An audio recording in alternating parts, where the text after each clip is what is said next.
Hey guys, welcome to Lovely J Podcast. This is Coco. I got just a few minutes with you.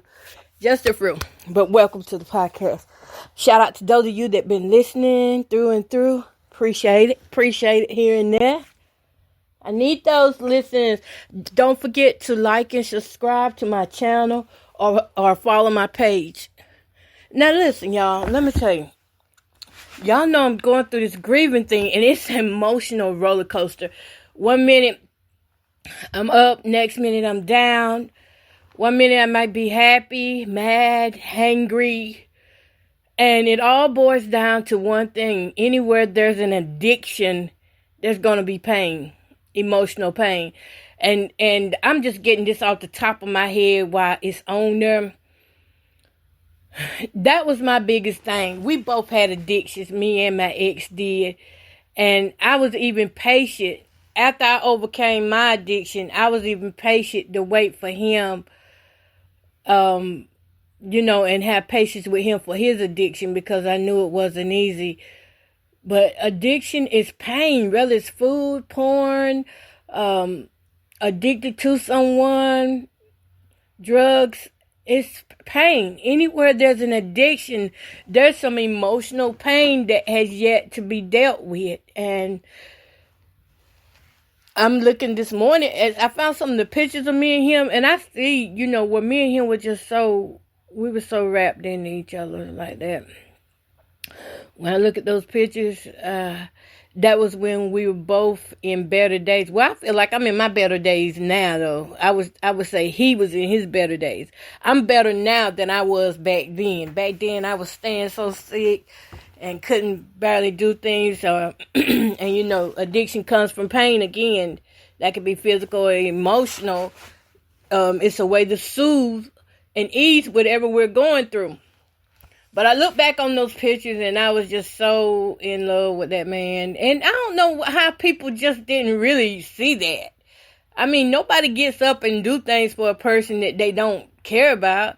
If he was somebody I just wanted to discard, I mean, I would have been done that. I would have never gave him the chance, first of all, if I didn't see something that I wanted. But he was pretty much who I wanted to be with, and I was just hoping he would see that, but I think he saw it to a certain degree, but he was so far gone. He needed help with that addiction. He needed help. And I couldn't help him because I didn't know it was to that extent. I didn't know I thought that was bad. I thought where we was at was bad until I saw him laying in that casket. And I realized, no, this is bad. This is bad right here. But when I look at those pictures, I started smiling and I got happy because finally some happy pictures to make me smile. And I think the man I knew was the man that I saw in those pictures. That's on those pictures today. The man in the casket was the older man that I never really got to meet because he kept that part from me because he knew if I would see him like that, I would have said something because I always did. Now, I was one to speak up to him for real now. I speak up to him whether he like it or not. I tell him, you need to do this, you need to do that. I'd be telling him so much that he be needing to do. I won't do that again, though, but he would be like, can you let me make this decision? Can you let me make this choice about what I want to do? You think you know what's best for me, but you don't. And I wouldn't know what he was going through. I didn't. But I guess I just come on to say those pictures made me happy again. And maybe now I can maybe take those pictures and just continue to press through with happiness. Because we were so happy and we were so lit. We were so lit. Y'all know what? The thing about hanging out in the streets sometimes, you be so happy because you don't have a care in the world. And what if I told you that you could get that same happiness with Jesus, with God? You can get that same happiness because right now, the person who I was trying to be in those streets when I was getting high and drinking and laughing and things, I can do that now without the drugs, without alcohol. And it's even better because I get to remember who I done it with and why I done it. As to back then, you don't really remember much except for chasing the high. And I think that was a lot of us was chasing the high. We weren't the only ones. There was a lot of us out there that, you know what? You get a room full of broken people. And that's what we all were. We were broken people. A room full of broken people lead to nothing but sex, money, and drugs. That's up. I said it. A mouthful right there. That's what it leads to. Sex, money, and drugs. A room full of emotional, abused people who don't even know how to handle these emotions. And that's why I keep looking into it and studying into him, studying into me. And y'all know I've been studying this for years. Now, ever since we broke up, I've been studying this. This is part of the reason why Kiva is here, because of him. Because it hurt so bad when I started sobering up and seeing everything that we were putting each other through. I wanted to know why and how could we do each other like that as human beings? How can we treat each other so cruel at times? And then turn right back around and love each other like nothing never happened. Because that was our environment. That's what we were used to. I was used to seeing the men and women fight against each other. I was used to the disrespect. Y'all, I'm trying to get this protein drink down. I was used to seeing couples disrespect each other. So what would make my relationship any different? That's why I be coming on trying to spread the word of God, because you can have a good relationship. You can have arguments without it leading to fist fights and putting each other down. We really got to do better by each other out here. I saw those pictures. We were so happy and we were so protective of one another. I mean, really. You wouldn't see one without the other. When we started separating, when we started getting away from each other was when, I don't know. Because it's like I'm saying, even though I stopped doing the drugs, he respected that about me. He wouldn't come home doing no drugs. If he did anything, he did everything he wanted to do while he was out. He didn't come back here and do no drugs. Not here. He might go somewhere else to do it, but he would not do it here once he realized that I had quit for real. And he was proud of me because I quit. And he always told me that. But that wasn't what drew us apart. It was whatever, we both was on. He wanted one thing, I wanted another thing, but that it was the crowd. It was the crowd. Look, this new generation of drugs came in, and next thing I know, most of the people in my neighborhood, they flipped out. They was never the same. Everybody lost weight at the same time. And I mean, these jokers been smoking crack for 20, 30 years and never lost hardly a pound. They didn't skip a beat, because they smoking and eating. But then when that new stuff came in, excuse me, y'all, it's more time in my throat. Got this stuff in it. Fling. Excuse me. Didn't mean to be nasty. But when this new stuff started coming in, that's when I started noticing the change. We had this one guy, he came in. He no longer living, by the way, Popo. So don't think he gonna get somebody. He ain't even living no more. But we had this one guy come in. And he was coming from Smithfield. Where's another place he had been at? I want to say Smithfield, North Carolina. He came from that area, and when he's originally from here though, but when he came and set up back in Candor, whatever was being sold changed up, and now these people were losing their minds for it. I sat back and I watched somebody I know, I knew well and loved. He turned completely to another person. He couldn't stop chasing. he couldn't stop running. He was running fast. And I would all the time, when he would let me and I lay my hand on his chest, his heart be beating so fast. And I would tell his sister, I said, look, he doing something going on. Sometimes I had to put my hand on his chest just to make sure he's still here. And that is, it's scary at the same time. I'm telling this is a wake-up call for those of you who are trying to think you can handle it. It took him down. If you look at, even though he was an older man, I've seen his family members. I know what that side of his family looked like as older men. With age, they look really good. They got them good genes, for real. They got good genes. I've seen his uncle. I think his uncle got to be about 80-some years old. That man didn't look bad at all. That man still looked good. And he looked just like his uncle, too. And that man was still working on houses and things in his 80s. I remember when I first met Rollo, he would take me over there to his uncle's house, and he'd say he had to do some work for his uncle, and they be out there looking just alike. But his uncle did not look bad at all. Now I looked at his pictures and I'm like, it just was God's will that I wasn't a part of that process. I don't know if I would have made it better or worse, but them last 10 years that we really didn't get together, we were divided by drugs. The drugs had him. It wasn't that I wasn't open to him. Them drugs will run you away from people that love you. The people that care about you, you're going to run away from them because first of all, you're going to have shame on you. You're going to have guilt on you. And then you're going to be out here doing all kind of things that, that's not appropriate to be doing, especially if you're in a relationship.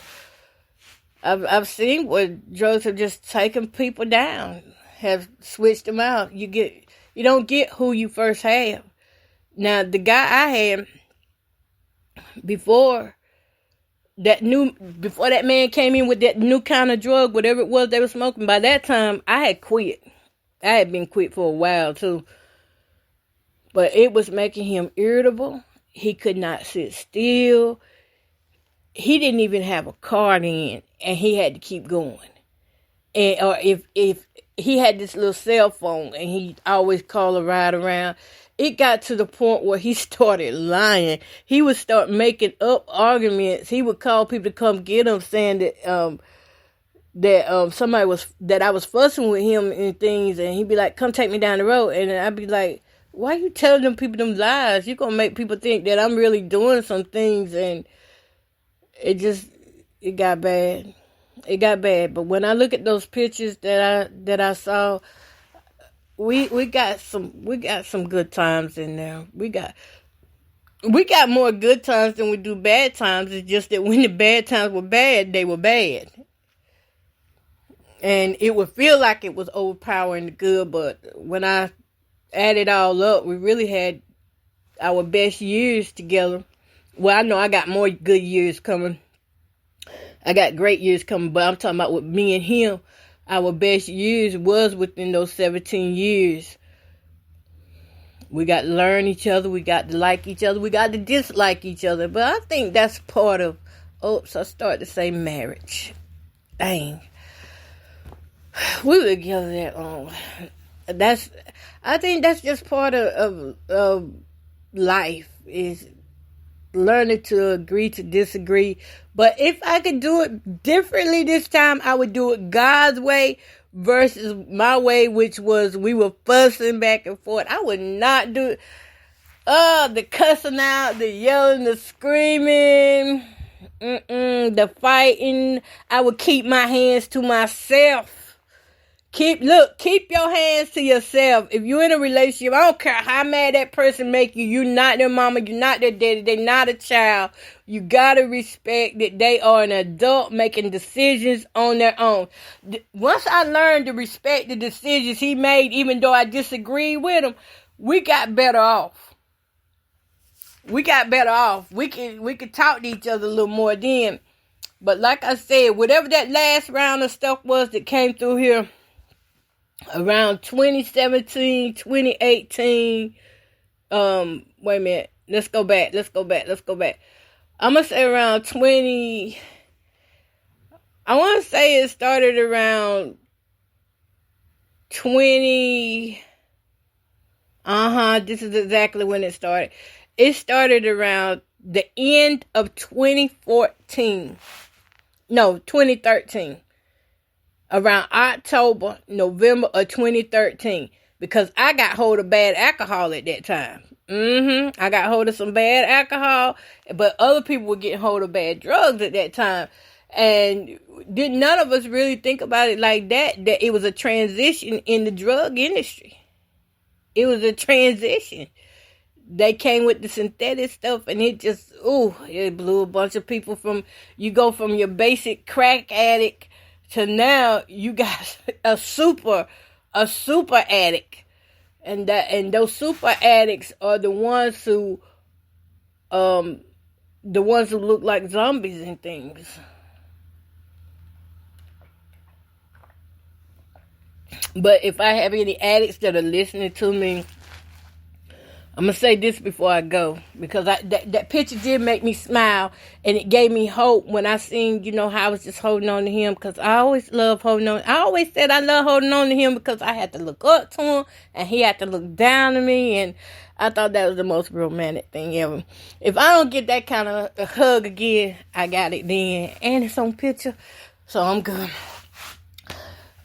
But I would say this: if you are trying to get off any type of drugs,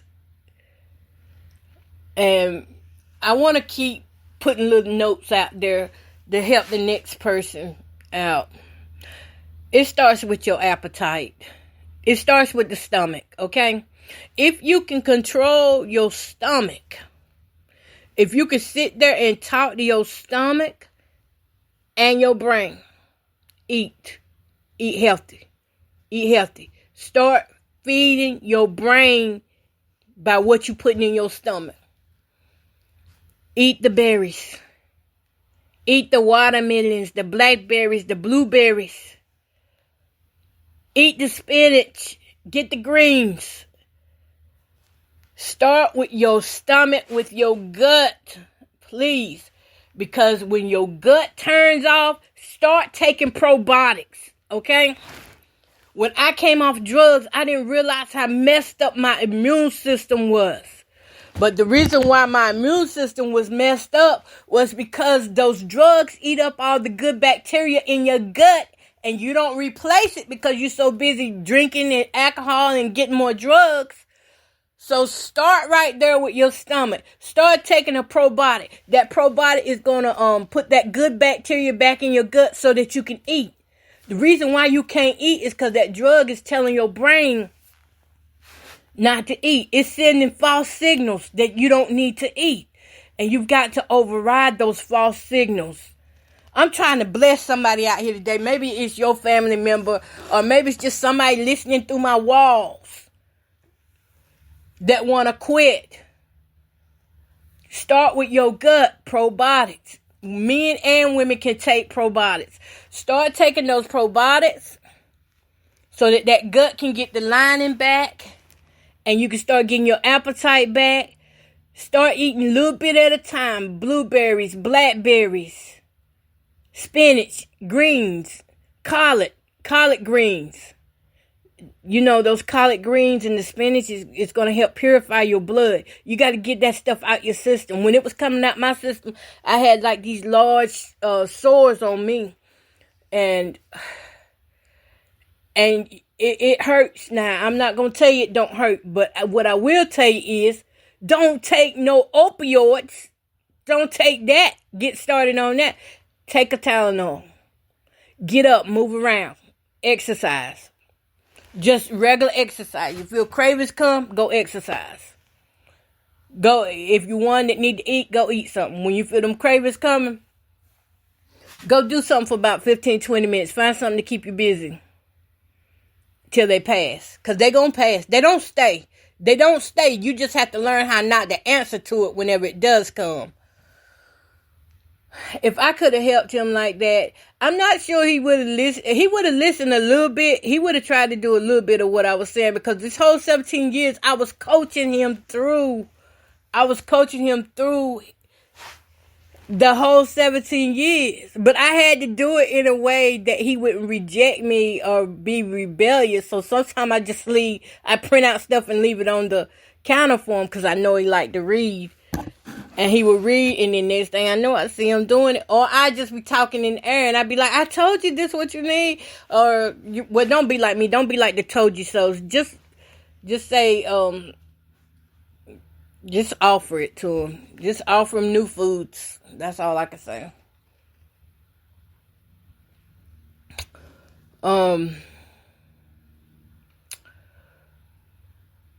What else?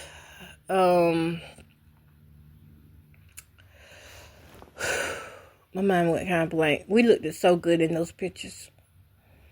We looked so good. It starts with your gut.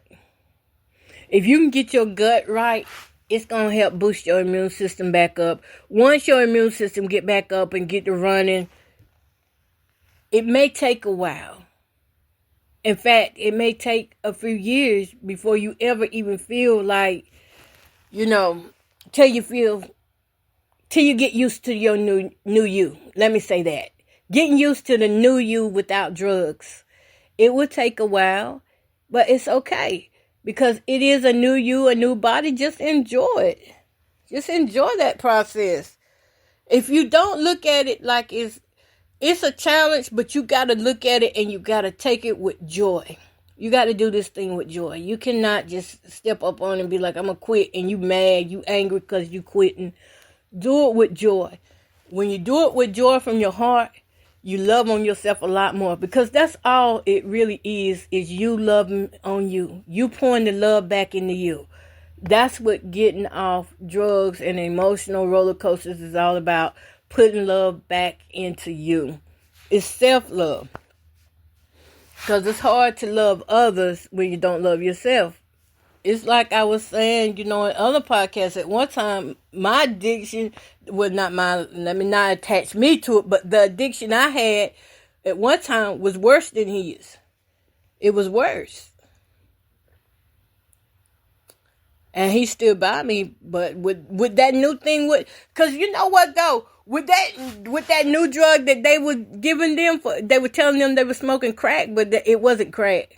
That I got off just in time. It came in, it made me sick. Whatever it was, it made me sick, and I got off just in time before it got to that point. But I saw the people who were still on it. It had them running. They just running day and night, 24/7. Had them. I mean, I never seen so many people jaws sink in at the same time. So much weight loss in the face at the same time. I knew then, I said something wrong with that stuff, whatever they doing. Them dealers ain't gonna tell you when they change up. And you don't know which smoke is gonna be the smoke. You don't know which puff is gonna be the puff to take you out, or to put you in a position where you're so disabled that you can't help yourself. Now, my guy Rollo, he got to the place he couldn't help himself. And he ended up in a wheelchair. And I'm looking at some of the pictures now of him, and I was like, how did I not see this before? I really didn't. I was so damaged when I came up out that relationship. I didn't really look back or anything. This is my first time looking back. And I'm really looking back now like, God, thank you. I don't know if I could have handled that. I mean, what we was already handling was a lot, but, being I wasn't his wife, I won't fit, no. Because, see, I knew better. I just watched, And I had just told him before we broke up, I said, look, if we going to be together, we need to be married, because if something happened to either one of us, I don't want somebody else coming in taking over things. And I wouldn't want you to let somebody take over things with me, because I know if something would have happened to me, I know he would have stepped up and he'd be like, Jamie don't like that. Jamie don't do this, do it like this. I know he knew me well. We knew each other that well that's the way we would have been. But we didn't get married because supposedly there was a wife that showed back up, and I think that's the part right there. I can't tell the story without including her every time. It's not that I want to include her, but that's what did it for me. And I got to thank God for his ways, which are not like ours. Because if I would have stayed in my way and my thoughts, I would have kept the man. I really would have. I would have stayed on, well, you got a wife, so what? But no, that wasn't right. That wasn't right. Once I knew better, I had to do better. But I still post my little pictures on Facebook. But there was a time when Jamie and Rollo was looking real good. He had his weight on him, and I remember. I'm gonna tell y'all this story, and then I got to go. But I remember when he was running from the law. He had this charge on him, open container charge, and it was a drug charge he had on him. And he was always, I would tell him, look, one of these nights we're going to run up on a roadblock. And I would try to get him to go, do what he need to do to handle the business concerning what he was going through. But he'd never do it. But that night, we came up Bedford Road, and they had a roadblock. And they said, and we saw the roadblock, but I couldn't turn around. He said, baby, I'm gone. He said, I'm gone. He said, I love you. And he said, I'll call you when I get out. And I was like, I knew he was a absconder, but it's the way things happened that, it was like, when we really mattered, we mattered. And that was the first time I had to be separated from him, was that day when we rode up on that roadblock. And I had all this straw on the back of the truck. And he was like, well, go get the straw off. And, don't worry about me. I'll call you when I get booked in and things. And he was giving me all this stuff that I need to do, ahead of time. And I'm like, okay. Y'all, I got to be walking and talking. But when they put him in them handcuffs,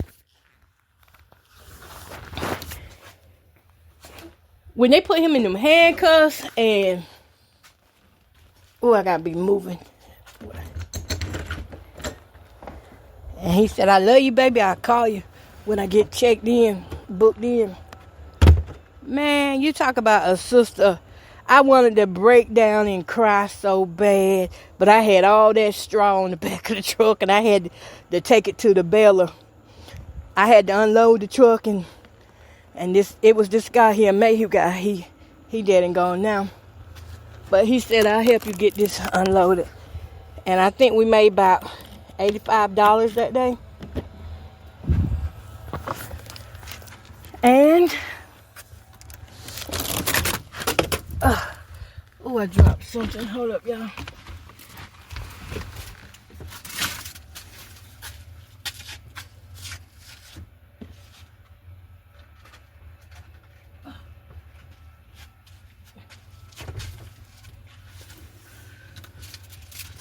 I had to get out the car to get it. We made around $85 that day. And it just really hurt my feelings. Somebody been in here.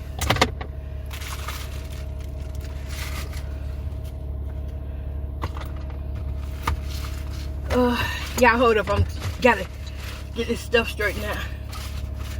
My mama riding in here today.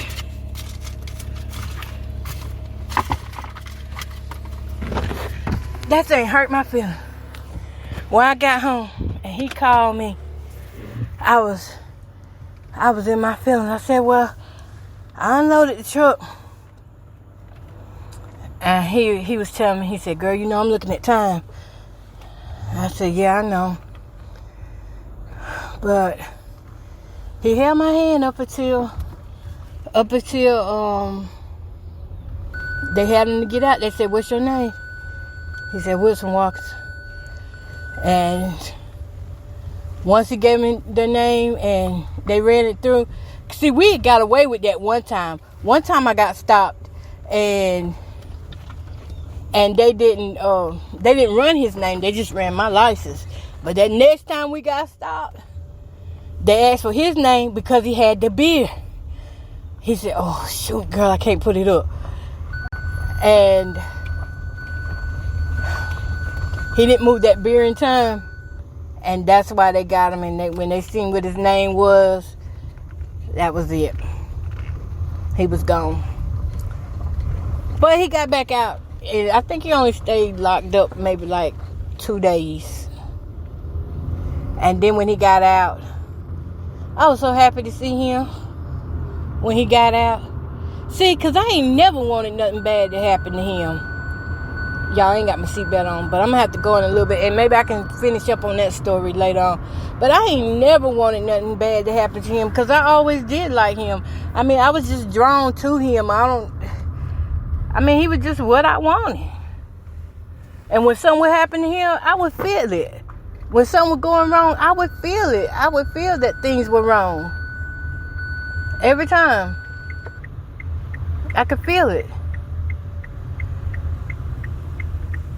If he was sick, I could feel it. Okay, y'all, I gotta go. Pulling in. Peace, love, happiness.